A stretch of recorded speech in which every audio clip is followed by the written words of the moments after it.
Setiap kali kudanya orang ini mendekat kepada Nabi Muhammad, Abu Bakar nangis. Sampai ditanya sama Nabi Muhammad, mayuki, apa yang buat kau nangis? Demi Allah ya Rasulullah, saya nangis bukan karena saya takut diri saya yang binasa, tapi saya nangis karena takut kehilangan dirimu. Saya takut engkau tertimpa bahaya. Dia tunjukkan cintanya kepada Nabi Muhammad SAW.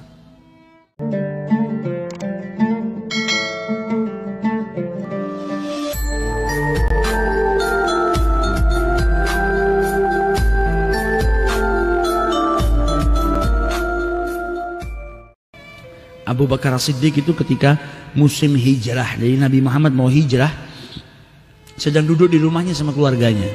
Tiba-tiba dapat kabar kalau Nabi Muhammad jalan menuju ke arah rumahnya, pakai kerudung, ditutup mukanya.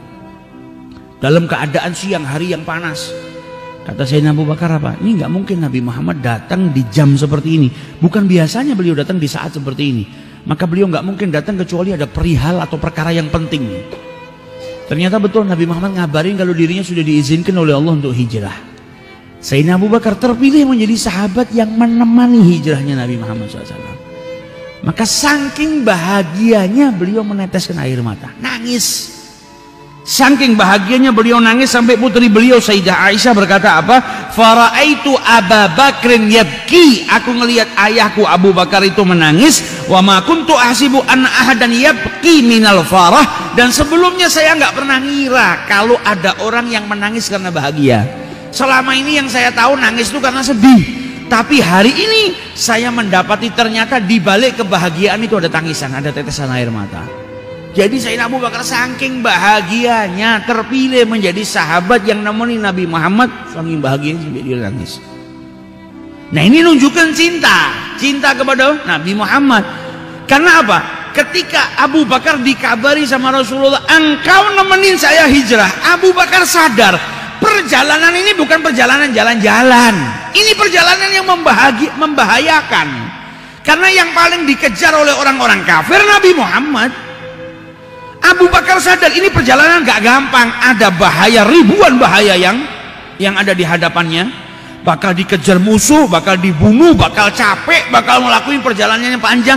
Jadi ndak enaknya itu banyak, tapi ndak enak itu semua hilang buat Abu Bakar. Karena apa? Dia terpilih menemani sang kekasih Nabi Muhammad SAW.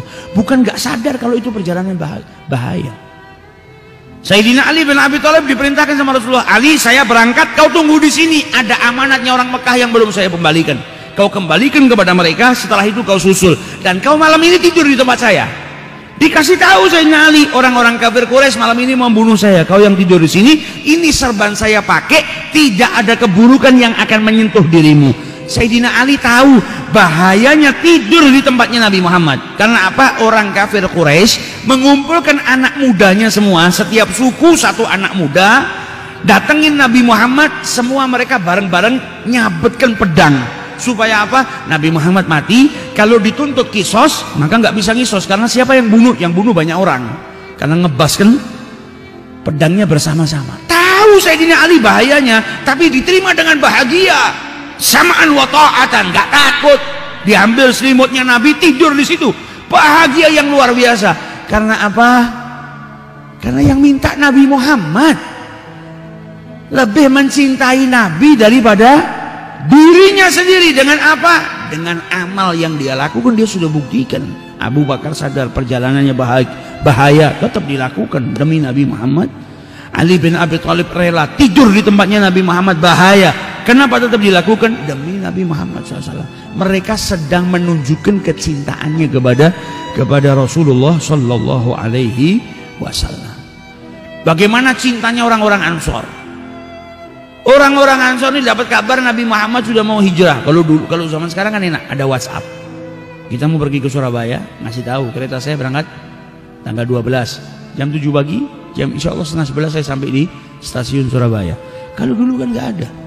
Mereka cuma dengar Nabi Muhammad diizinkan untuk hijrah. Nabi mampir dulu sembunyi di gua. Setelah itu tidak melalui perjalanan atau jalan yang biasa dilalui, karena Nabi harus lewat tepi pantai dengan seorang penunjuk jalan, karena beliau dikejar sama orang-orang musyrik. Belum lagi cintanya Abu Bakar As-Siddiq yang diriwayatkan oleh oleh seseorang yang ngejar Nabi Muhammad, ngajar mau bunuh Nabi. Ketika kudanya dekat dengan Nabi Muhammad, dia ngeriwayatkan, saya waktu ngejar Nabi Muhammad kuda saya sudah dekat sekitar dua tombak, jaraknya sekitar 2 tombak. Ini orang yang deketin Nabi Muhammad, mau nangkep Nabi Muhammad, ngeriwayatkan saya ngelihat Abu Bakar nangis.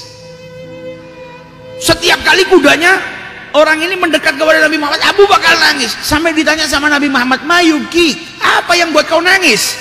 Demi Allah ya Rasulullah, saya nangis bukan karena saya takut diri saya yang binasa, tapi saya nangis karena takut kehilangan dirimu.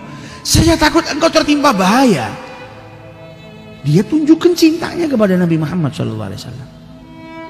Nah ini cinta, bukan cuma sekedar ngaku, tapi menunjukkan kecintaannya kepada Rasulullah. Orang-orang Ansor lihat mau kedatangan Nabi Muhammad, gak tahu Nabi nyampainya hari apa, jam berapa.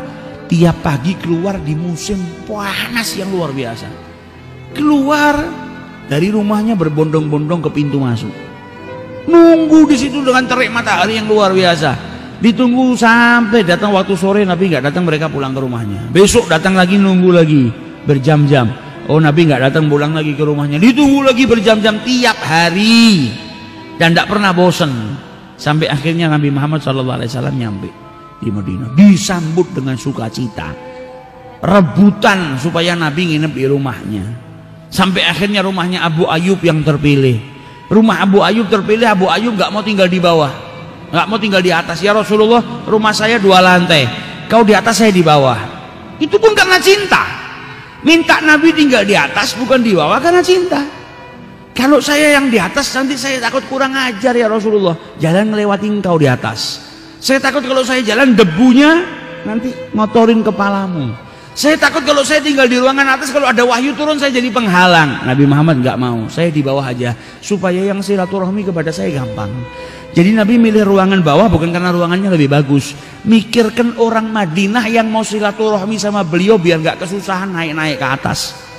Cintanya Nabi sama umatnya sampai seperti itu. Abu Ayyub naik di atas, kata istrinya Abu Ayyub, selama kami tinggal di atas, Abu Ayyub jalan di ruangan tuh ngelewatin tengah nggak pernah. Kalau jalan melipir di pinggir, takut kalau ngelewatin tengah di bawahnya ada Nabi Muhammad. Jaga adabnya sampai seperti itu. Kalau jalan pelan-pelan, takut apa? Kalau kebantaran, rumahnya orang dulu kan dari tanah, takut ada debu yang ngotorin kepalanya Nabi Muhammad. Sampai pada suatu malam tempat nyimpen airnya pecah, maka beliau bersihkan, keringkan air tadi dengan pakaiannya semuanya. Di musim dingin selimutnya pun dipakai buat ngeringkan, takut airnya bocor netesin Nabi Muhammad. Besokan harinya turun, tidak kuat ya Rasulullah, saya nggak mampu tinggal di atas, takut kurang ajar. Hub, cinta yang jadikan seperti ini. Bukan karena ruangan atas lebih jelek, saya nggak mampu ya Rasul, kau naik ke atas, saya yang di bawah. Akhirnya Nabi Muhammad pindah pun karena apa? Karena permintaan sahibul bait, permintaan tuan rumah. Jadi nggak pernah milih sendiri Nabi Muhammad, nggak pernah. Saya tinggal di bawah karena apa? Karena nggak menyusahin umatnya yang silaturahmi. Pindah ke atas karena permintaan sahibul bait, bukan beliau yang milih. Nggak kayak kita mau kondangan aja tanya, nginepnya di mana? Ada AC-nya nggak? Kamar mandi dalam nggak? Ada ini nggak? Nabi Muhammad nggak pakai milih, di bawah buat umatnya, di atas buat umatnya. Lalu kita masih lebih ngalem, nggak ada AC, wah nggak bisa tidur saya kalau nggak ada AC. Nggak ada kamar mandi, wah saya nggak bisa kamar mandi di luar. Nah, Nabi Muhammad semuanya demi kecintaannya kepada umatnya. Nah ini cinta apa yang dilakukan sama Abu Ayyub.